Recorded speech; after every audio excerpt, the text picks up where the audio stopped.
She actually let her daughter wear that to my wedding?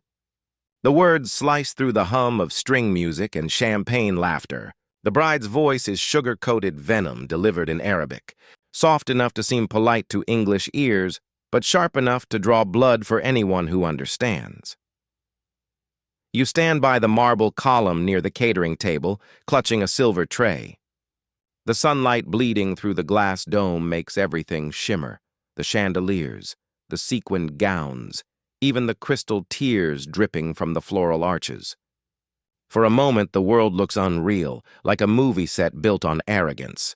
The bride's laughter follows. "Ya Allah, look at her hair," she murmurs to her mother, eyes darting toward you, like a mop that touched oil. The guests who understand laugh politely, thinking it's a harmless joke. The others just smile, oblivious. You don't flinch. You've learned that silence is its own form of rebellion. The tray trembles slightly in your hands, not from fear, but restraint. Beside you, your mother, the head maid, kneels to adjust a misplaced napkin on the marble floor, her uniform pressed but faded from years of bleach.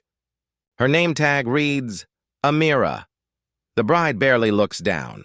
"Don't stare," your mother whispers, not meeting your eyes.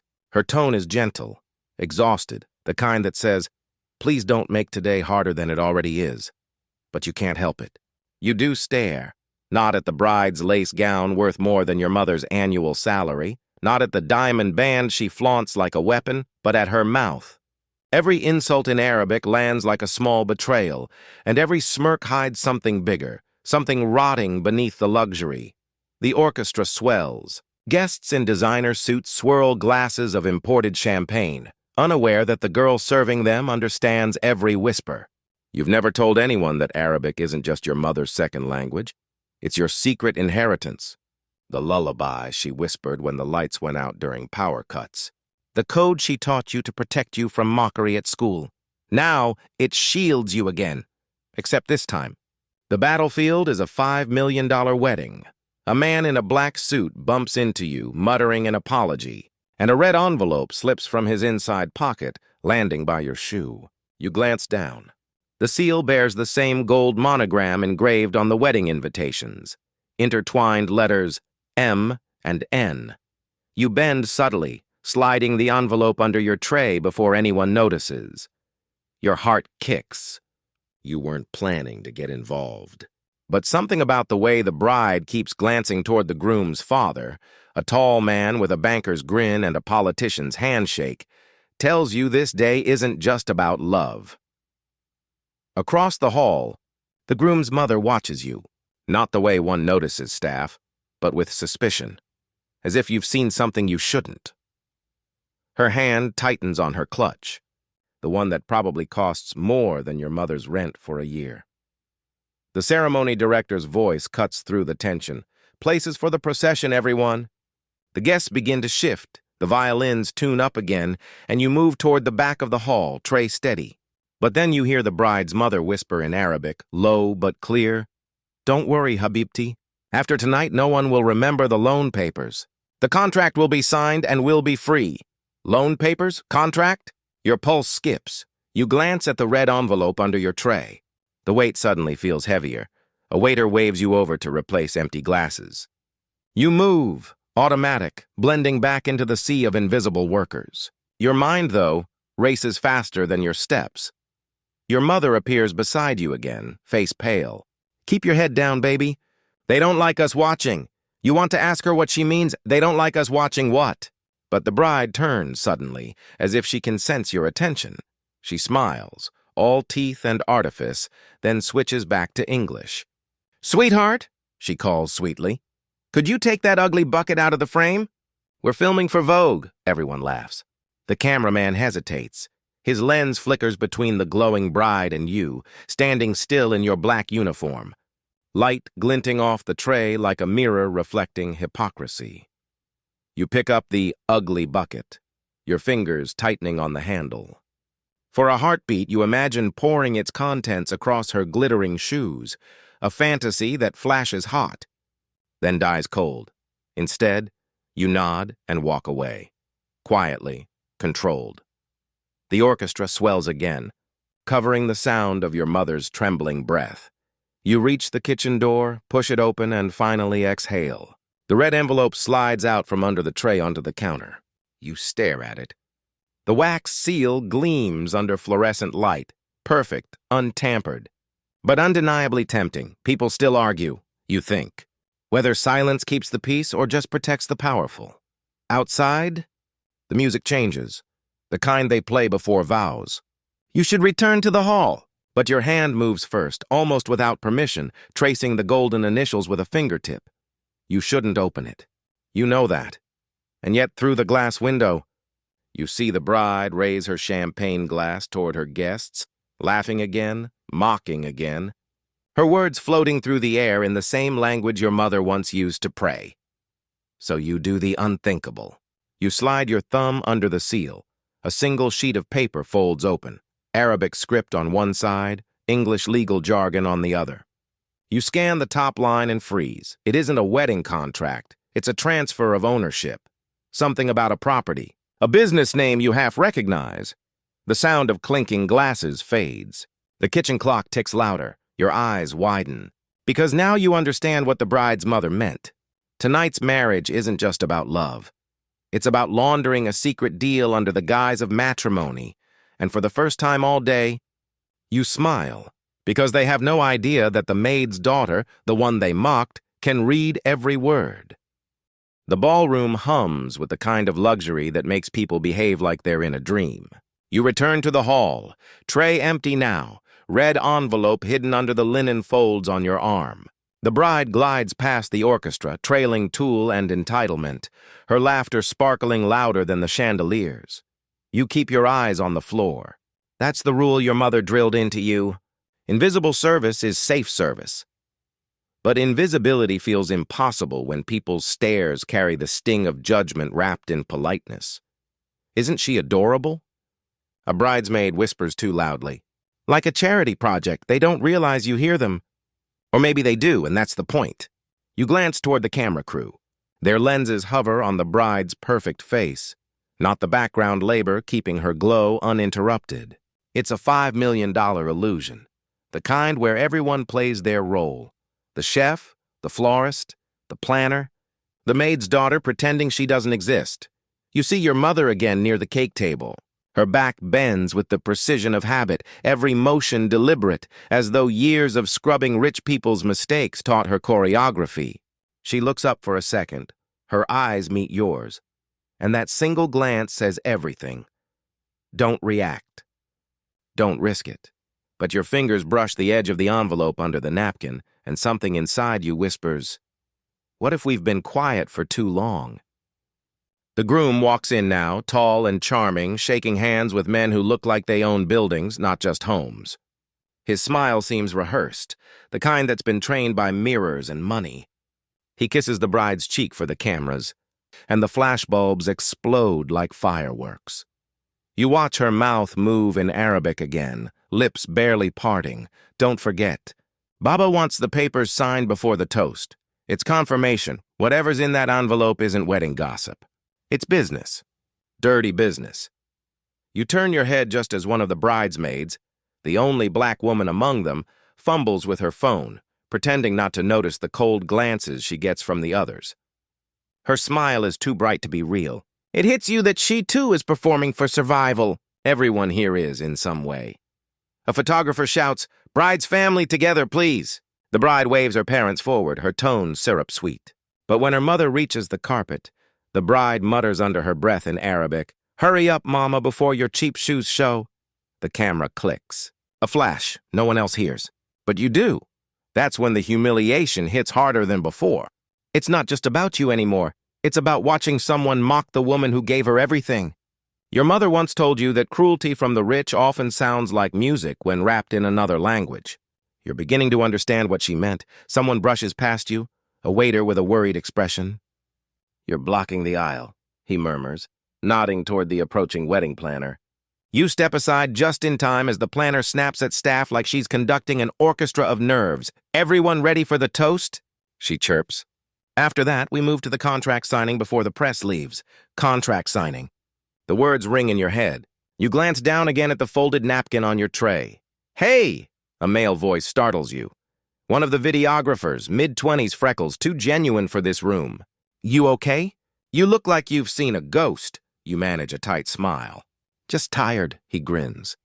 Join the club. 5 hours filming rich people pretending to love each other. It's like purgatory with hors d'oeuvres. A laugh escapes you. Small, real. The first all day. He raises an eyebrow, pleased. Ah, she can smile, he teases. Then his attention shifts back to the crowd, his voice dropping. They don't notice you, do they? That's your superpower. If only he knew. You catch the bride glancing toward the stage again, signaling something to her mother. The older woman nods, discreetly pulling out her phone. You can't hear what she says, but the expression on her face hardens, the kind of look people wear when stakes are higher than appearances. Then, without warning, your mother approaches you.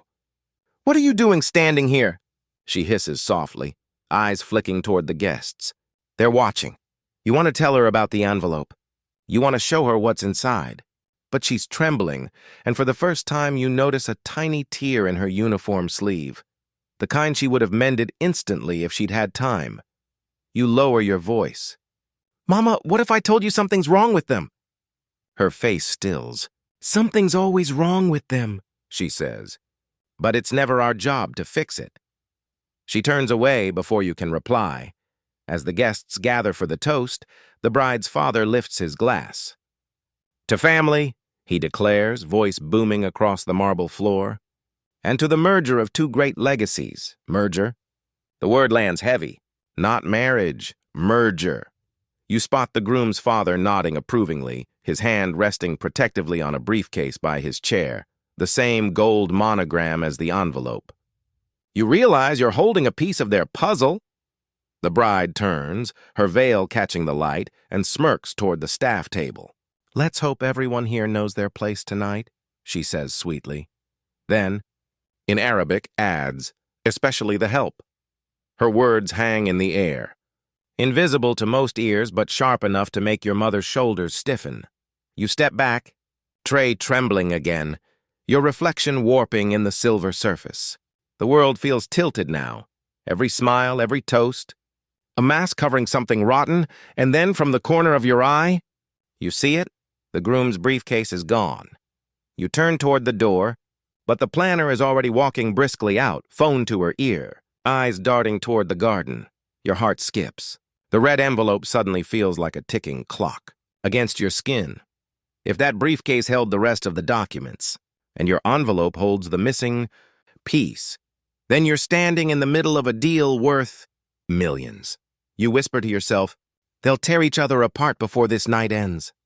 And maybe, just maybe, you'll be the one to make sure they do. The wedding's rhythm shifts after the toast, the music softer now, guests loosened by champagne, but under the surface, something tightens.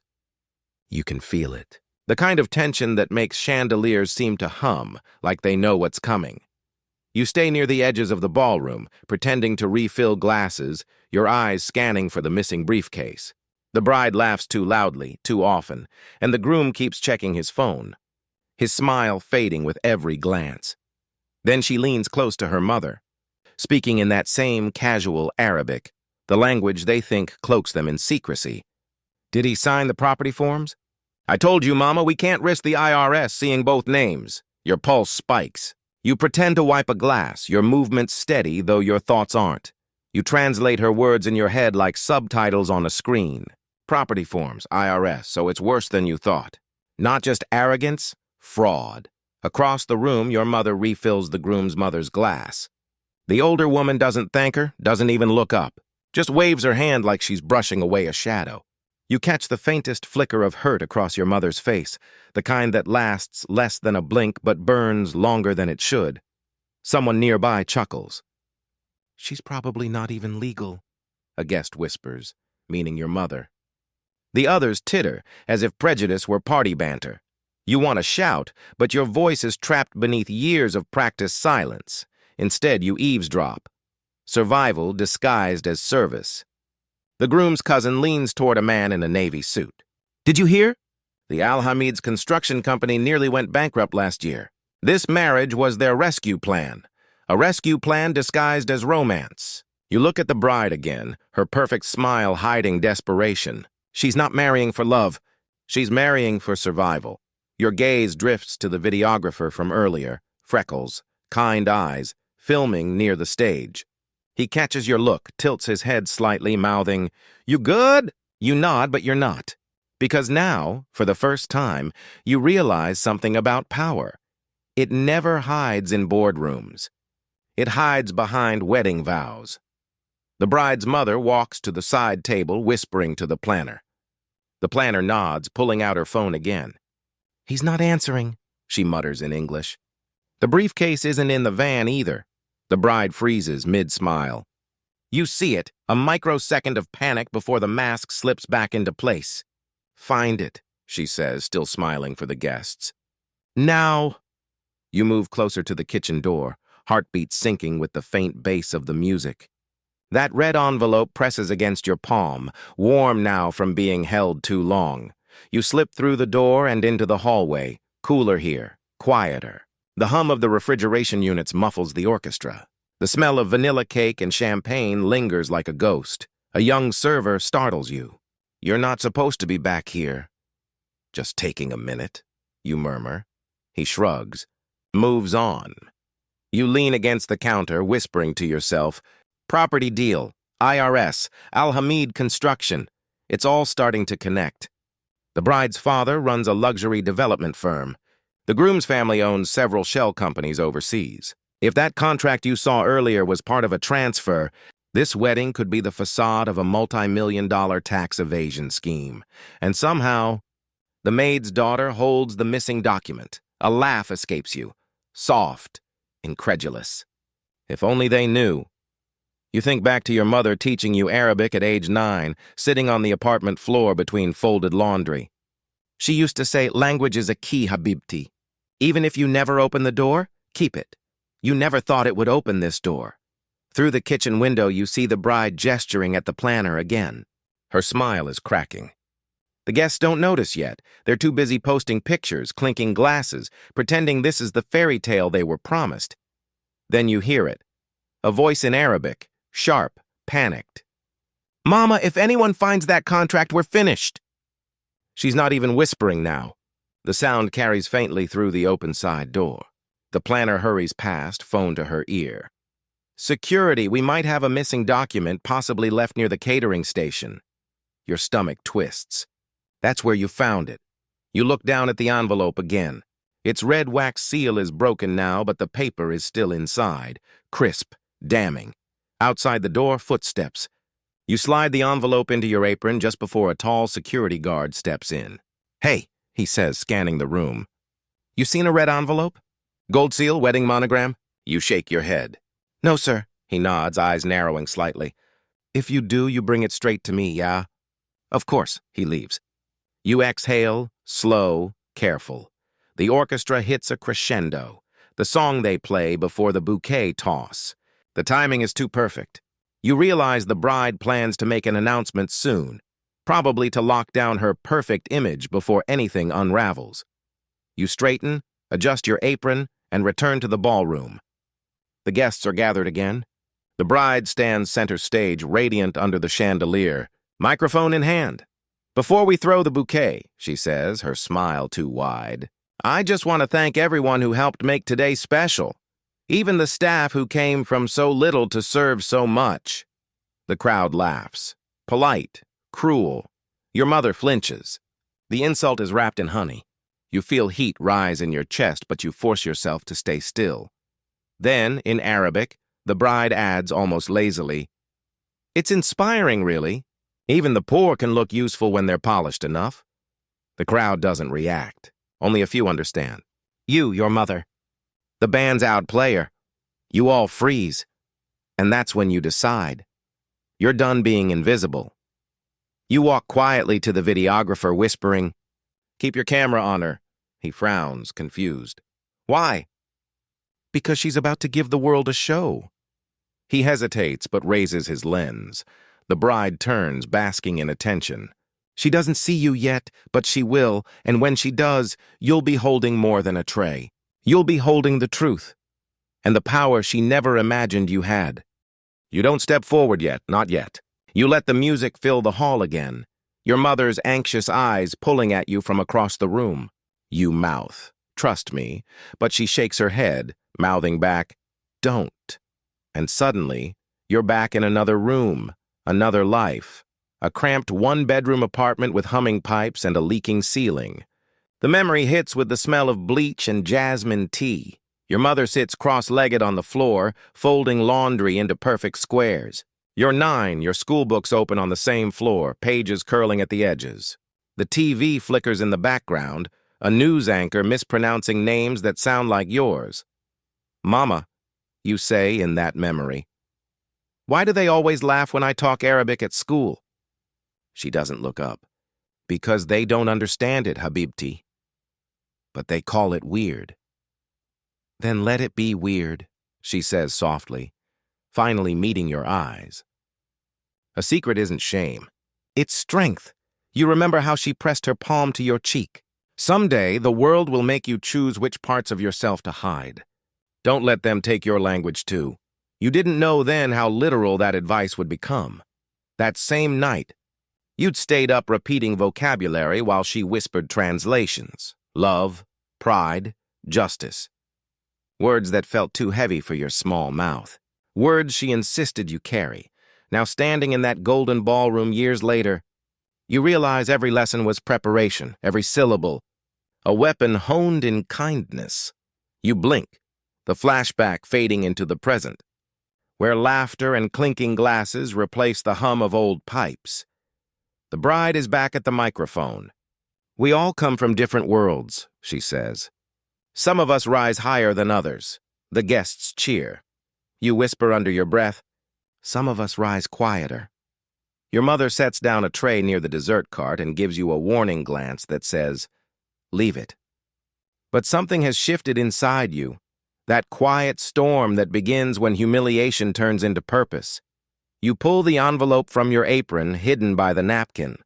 You glance at the signatures, Arabic names intertwined with English ones, and the groom's father's initials underlined twice. The deal is clear now. They've been moving money through construction contracts disguised as wedding assets. The Al-Hamid name would merge with an American one, shielding millions from oversight. You tuck it away again just as the videographer, the one with freckles, leans in from behind his lens. "You sure you want me filming her right now?" he whispers. "Every word," you reply. He nods, his camera tilting slightly toward the bride. "Guess I like chaos," you smirk. Then you're about to love tonight. As the bride begins thanking her father for his unwavering support, you notice the planner rushing in, whispering frantically in Arabic. "The contract isn't here. Someone took it." Your chest tightens. You don't move. The bride's perfect posture falters just for a second. She covers it with a laugh, tapping her microphone. "Technical difficulties," she jokes. "Even at a $5 million wedding, something's bound to go missing." The crowd chuckles. But her eyes, they scan the staff tables, sharp, calculating, and you know she's looking for you. She switches to Arabic, low, pretending to adjust her veil. "Check the kitchen. The maid's daughter was there." Your mother catches the words too. Her eyes widen. She sets down the tray, moving toward you quickly. "Give it to them," she whispers urgently. "Before they ruin us." "Ruin us?" you echo. "Mama, they already have." Her hands shake as she grips your arm. "You don't understand what people like them can do." "I understand exactly," you say quietly. "You taught me." Her face softens.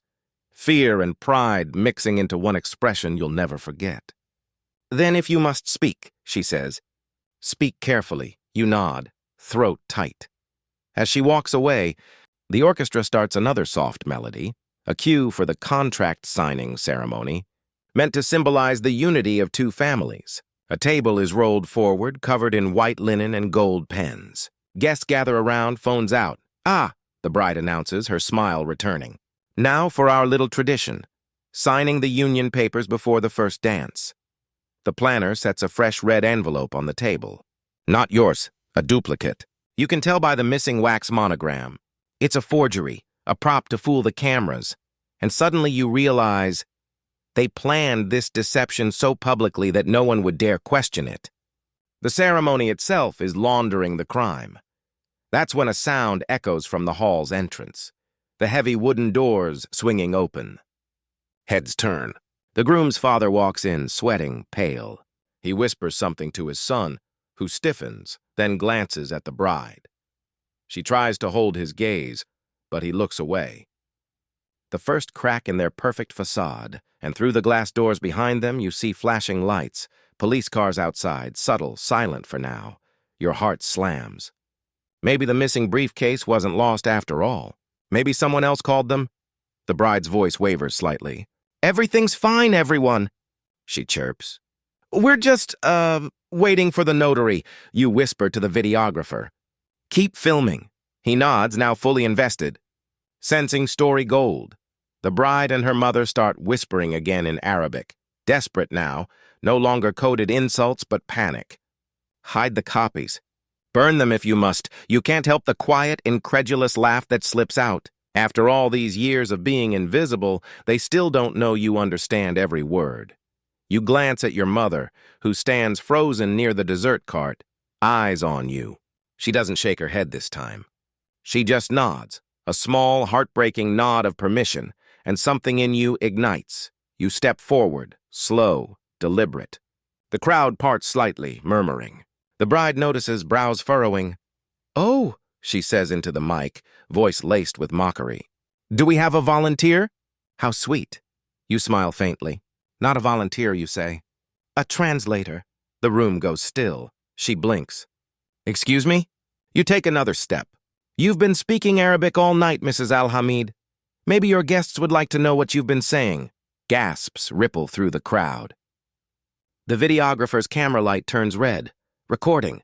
The bride's mother hisses, "Security!" But before anyone moves, you hold up the real red envelope. Its broken seal glints under the chandelier. The room holds its breath. You glance once more at your mother, at the woman who once taught you the words truth and justice like bedtime prayers, and you whisper, "This is for you, Mama."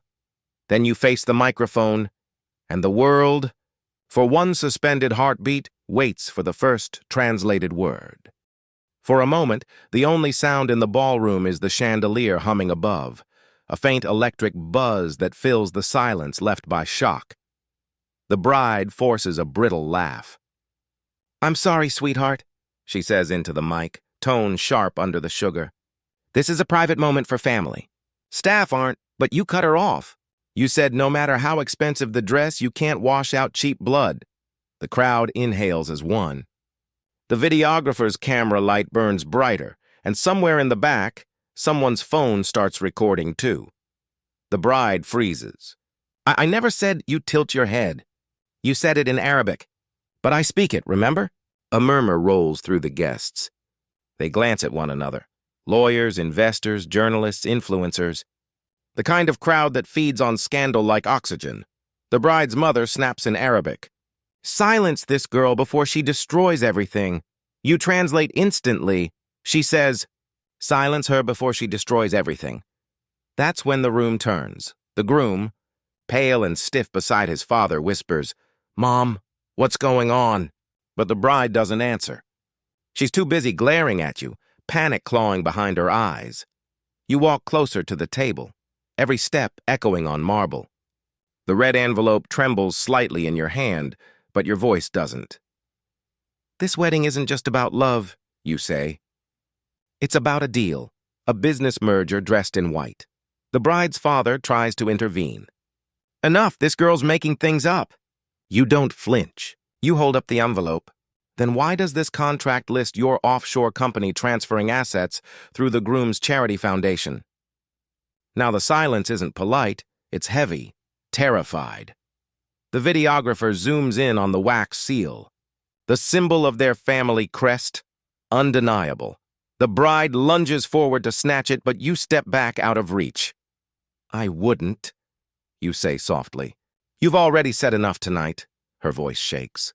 "You think you can embarrass me? In my wedding?" You glance around. "No," you say. "I'm not embarrassing you." You did that yourself. "I'm just translating it." A gasp breaks into applause. Hesitant at first, then growing. Guests murmur.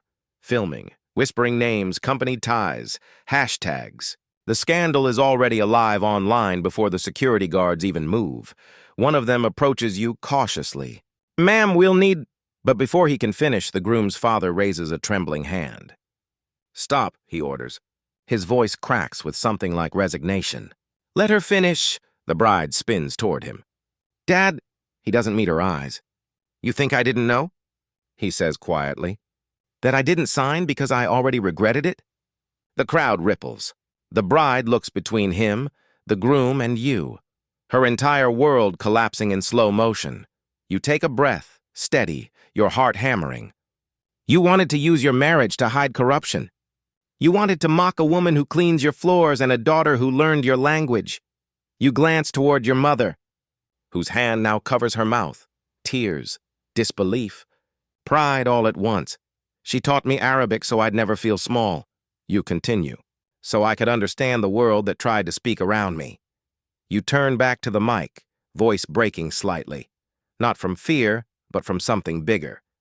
"You thought I was invisible, but I was listening." That's when you hear it. The sound of heels clacking fast across marble. The bride storms forward, eyes wet, mascara running. "You don't know what you've done," she hisses. "Maybe not," you say. "But I know what you said." A shout cuts through the tension. An officer at the door. "Los Angeles Police Department. We need to speak to Mr. and Mrs. Al-Hamid immediately." Gasps erupt. The videographer lowers his camera, stunned.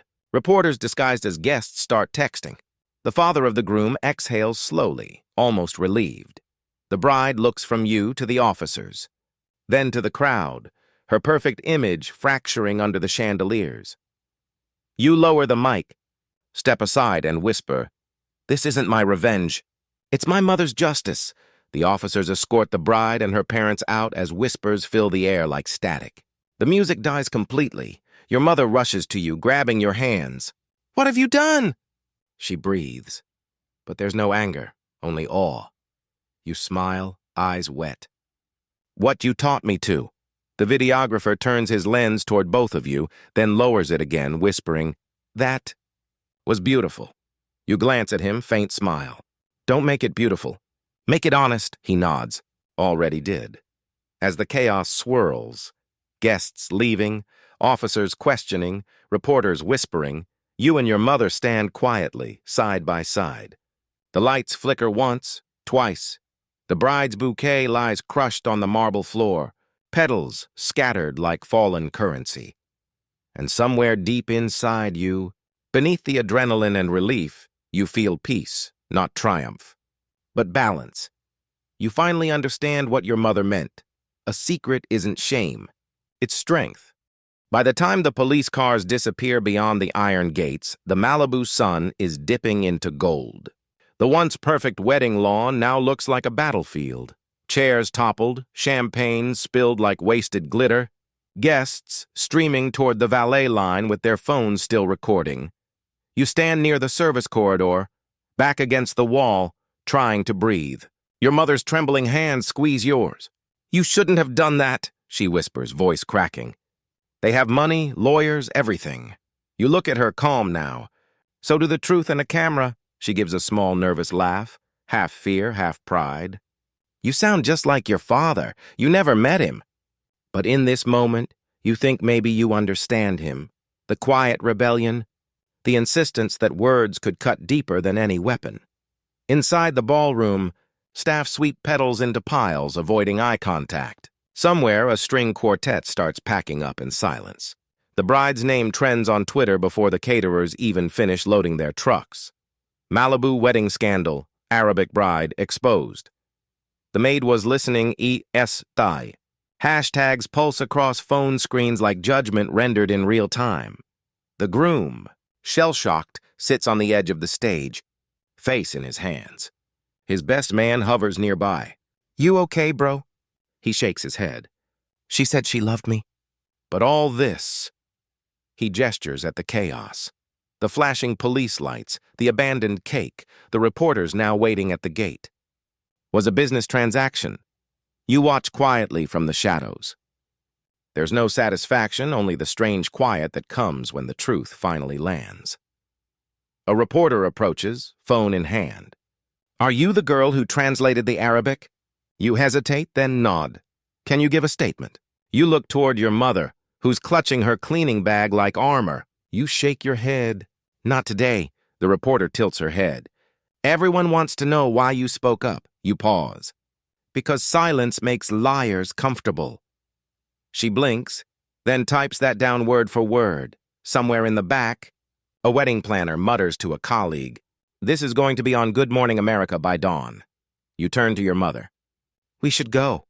She nods, but before you step away, a familiar voice stops you. It's the groom. His face is pale, but his tone steady. "Wait," he says. "I owe you something." You stop, wary. "You don't owe me anything." He shakes his head. "I didn't know what my family was signing into. That contract, and it wasn't just money. It tied my charity to their offshore accounts." You frown. "You're saying they used your name to launder money?" He nods slowly. "Yeah, and now that it's public, maybe it'll finally end." He exhales shakily, then adds, "You didn't just save yourself. You might have saved me, too." Your mother crosses her arms. "Then don't waste it. Be better than them." He meets her eyes. "I will." He hesitates, then looks at you again. "You ever need a recommendation, a job, anything, you call me?" "I mean that." You give a small smile. "I'll remember that. But for now, we'll stick to our shift." He laughs softly, the first real laugh of the night, and walks away. As you and your mother head toward the exit, a faint hum follows, guests whispering, security radios crackling, the sound of the ocean grinding against the cliff below. Then, just as you reach the service door, you spot something, the red envelope now opened, lying half buried under a broken bouquet. You pick it up. Inside, the contract still glows faintly under the ballroom lights. But tucked behind it is something else, a handwritten note in Arabic. You read it silently. "When this is over, transfer the shares to Al Jazeera Holdings. They'll keep it quiet." You show it to your mother. This was never just a marriage. It was laundering through charity, she exhales. "So now what?" You fold the note. Now we let it speak for itself. Later that night, as you scroll through the headlines, a message pops up from an unknown number. You don't know what you've started. "Stop talking." You freeze. Then, after a moment, you smile faintly and delete it, because for once they're the ones who are scared. You glance at your mother asleep on the couch, exhaustion softening her face. The TV flickers quietly, a news anchor summarizing the scandal, calling it "the wedding that shook Malibu." You whisper to yourself, they called it a wedding. But it was a confession. Outside, the wind rattles the palm trees. The red envelope sits on the counter beside your phone. Silent, incriminating, powerful. People will argue for years whether you went too far, whether you should have stayed quiet to protect your job. But you know the truth.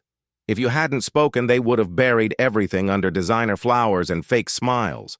And for the first time in your life, silence feels like a choice you'll never make again. Morning cracks open like a camera flash, harsh, merciless, and everywhere at once. By 9 a.m., the video has hit every platform. On Instagram Reels, you're frozen mid-sentence, hand raised, voice calm but sharp as glass. You thought I was invisible, but I was listening. That line alone becomes a meme, a mantra, a headline. TikTok loops it under remixes. Twitter threads dissect every word. Someone adds slow-motion captions in gold font. Others tag it under Dr. Translation Day. The world knows now. You wake to a phone that won't stop vibrating. Texts, notifications, missed calls. The comments are a blur of fire emojis and disbelief. She dragged an entire family in 2 languages.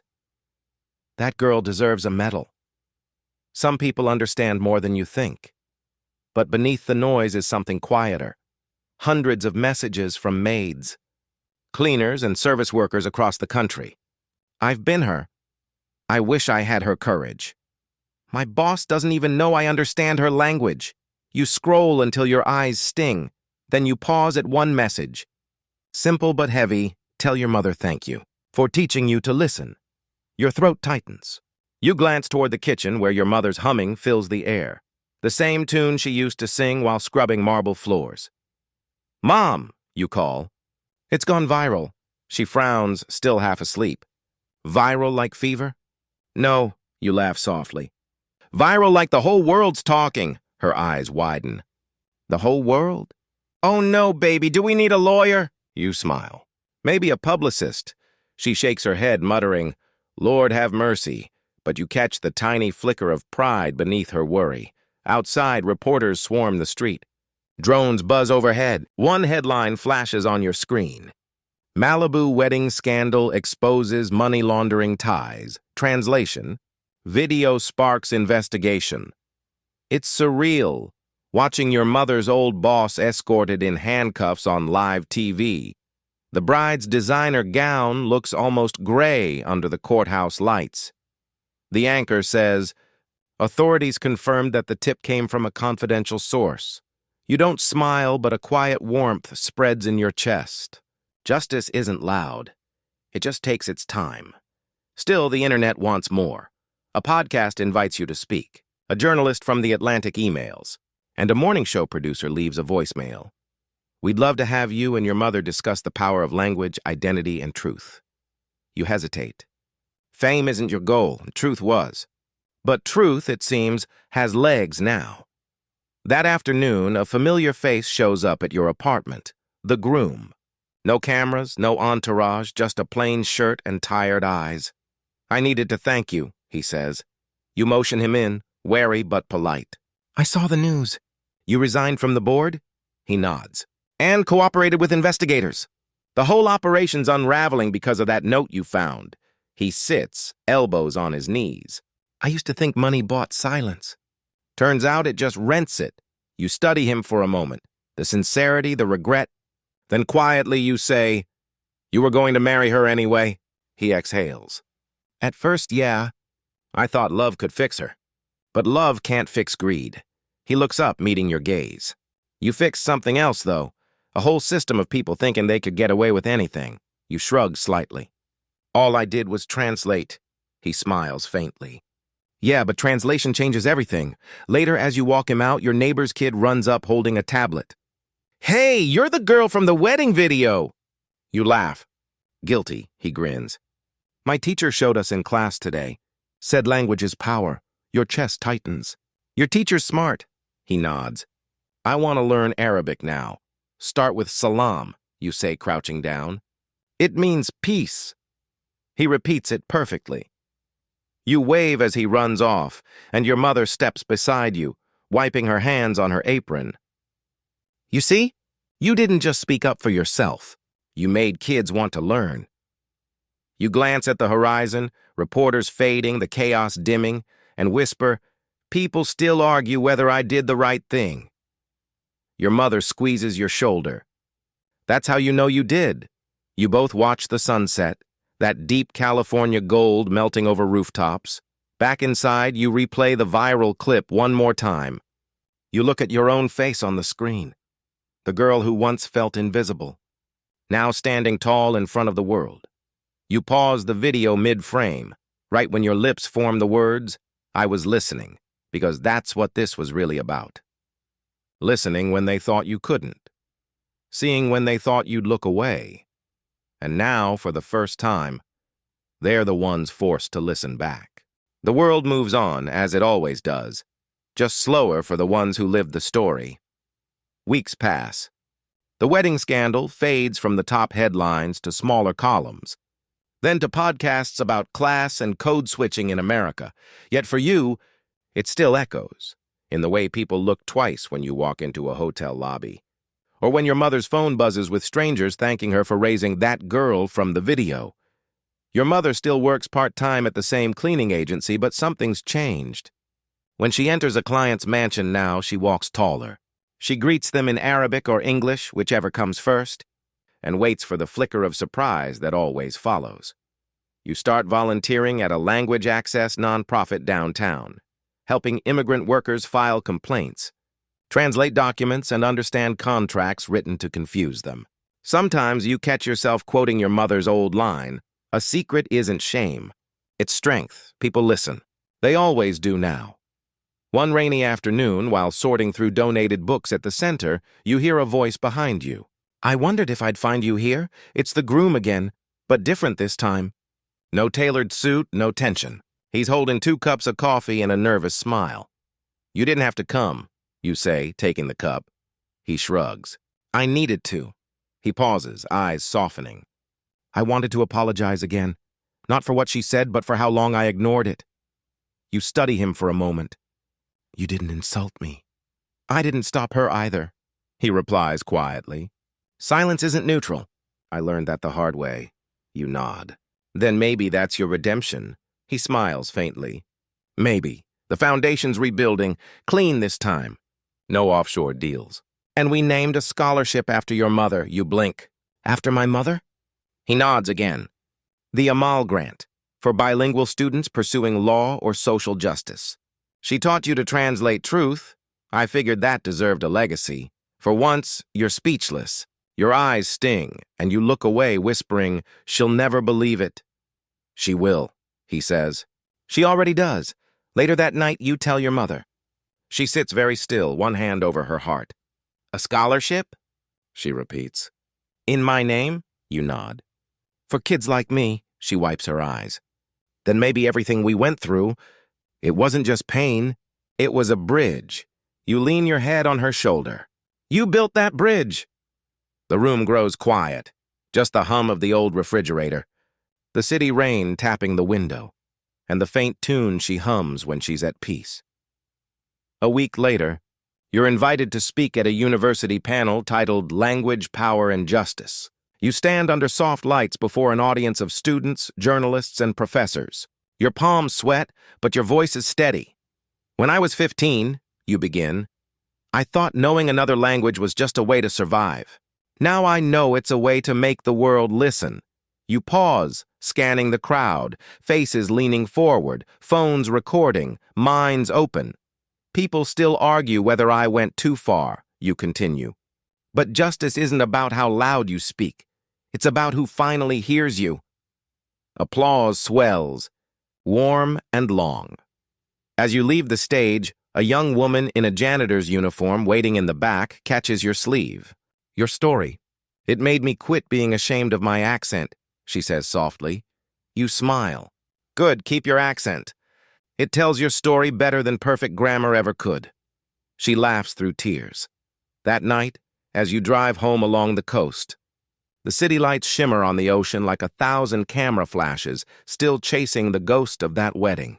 But now, instead of anxiety, you feel calm, a stillness that finally matches the dignity your mother carried all those years. You pull over, watching the waves hit the rocks below. The wind smells like salt and freedom.